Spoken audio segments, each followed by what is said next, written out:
Iginiit po ni PNP Chief Romel Francisco Marbil na hindi magbabago ang tungkulin ng pambansang pulisya na pagsilbihan ng publiko kahit magpalit man ng liderato. May ulat on the spot si Ian Cruz. Ian?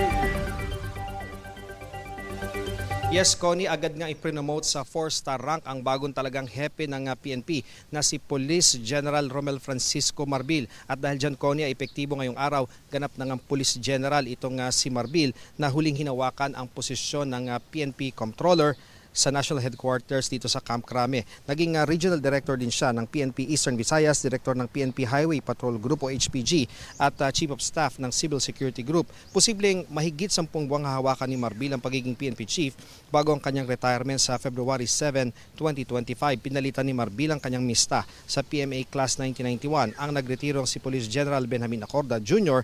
na pinasalamatan ng Pangulo sa kanyang serbisyo sa PNP at sa bayan. Sa kanyang talumpati, tiyak ni Marbil na ang hangad ng Pangulo para sa matatag na PNP ay hangad din niya, kaya pangako niya matutupad ito. Sa kanyang talumpati, sinabi ng Pangulo, nagkaroon man ng change of command sa PNP pero hindi naman daw nagbabago ang misyon, ang pagsilbihan at protektahan ng mamamayan. Buo raw ang tiwala at kumpiyansa ng Pangulo sa bagong talagang PNP Chief na pangungunahan ng pulisya na pro-God, pro-country, pro-people at pro-environment. Hinikayat niya ang PNP na magtulungan para tutukan ang mga bantagay ng cybercrime, terorismo at transnational crime.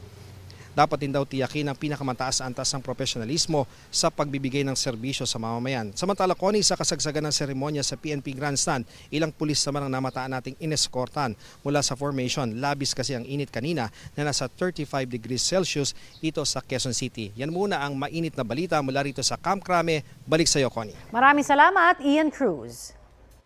Kapuso, para sa mga maiinit na balita, mag-subscribe sa GMA Integrated News sa YouTube.